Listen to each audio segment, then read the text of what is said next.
Hello， 大家好，欢迎来到故宫。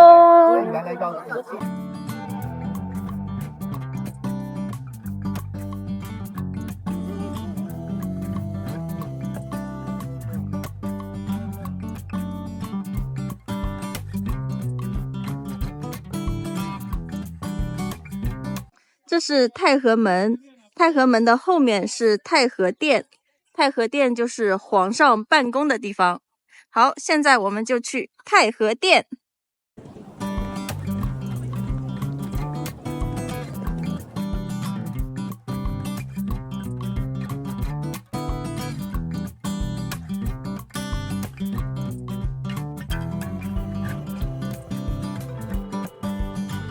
这就是太和殿，就是皇帝上班的地方。中国古代的皇帝其实非常非常辛苦，他们很早很早就要起来，然后来上班。根据史书的记载，清朝的皇帝每天早上5点就要起床，他们从小就要学习满、汉、蒙3种语言，真的是很辛苦。太和殿是故宫等级最高的建筑，也是最大的建筑。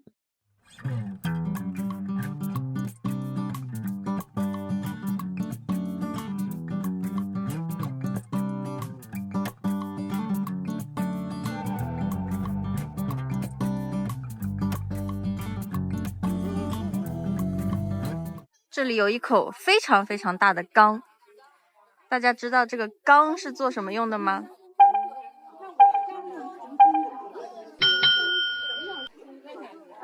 这个缸呢，是最早的防火设备。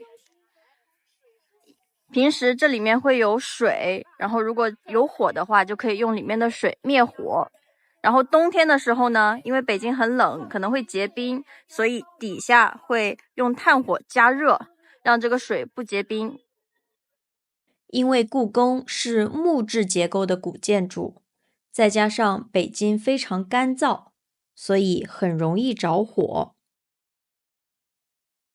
现在大家看到的宫殿，大部分都是经过后期修缮的。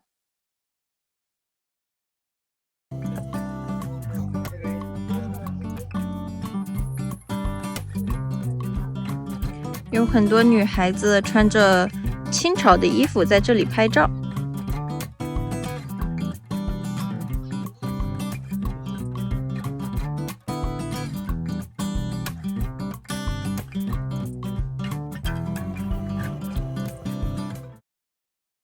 现在我们去乾清宫，乾清宫就是皇帝的寝宫，在这里最有名的就是这块写着正大光明4个字的牌匾。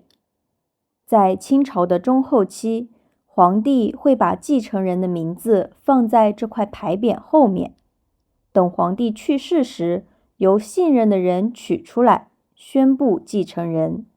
这样做是为了防止皇子们为了争夺继承人的位置而互相残杀。现在我们近距离的来看一看门上的花纹。门上雕刻了很多龙。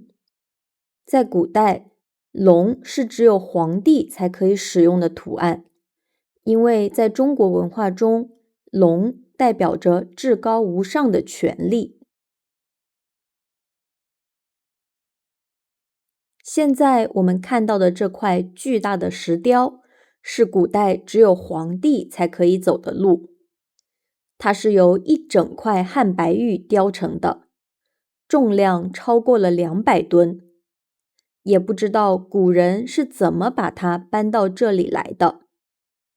石雕上雕刻着9条非常生动的龙，在古代，数字9也代表着皇权。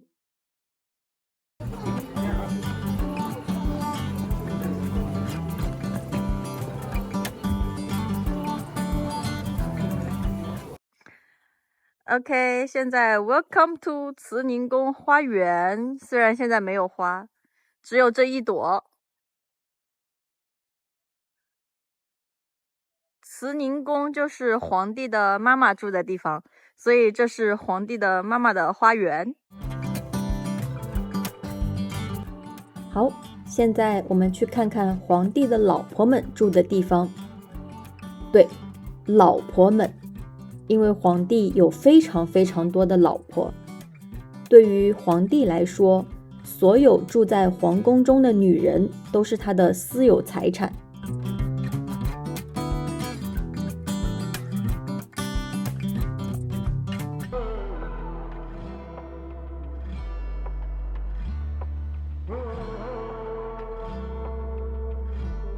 这就是皇帝的嫔妃们居住的院子之一。中间居住的是地位较高的嫔妃，两边居住的是地位较低的嫔妃。在嫔妃居住的地方，入口处一般会有一幅这样的壁画，雕刻着莲花和鸳鸯。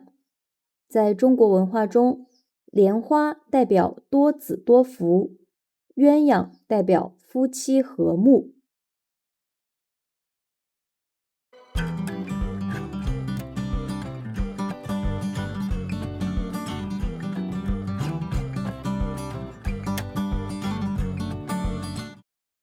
现在我们来到了御花园，这是御花园最大的一座假山。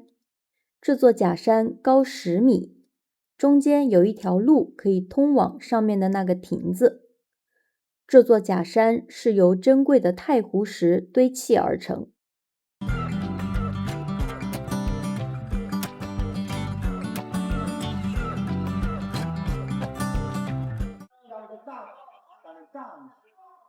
这是清朝的最后一个皇帝建的楼，但是因为没有建完，清朝就被推翻了，所以这是100多年前的烂尾楼。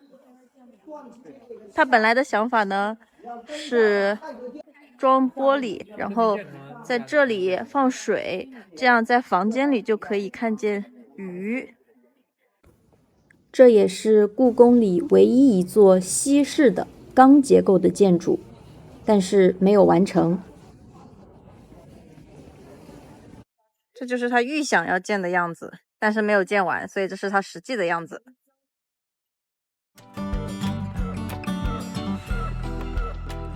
金光闪闪的大殿，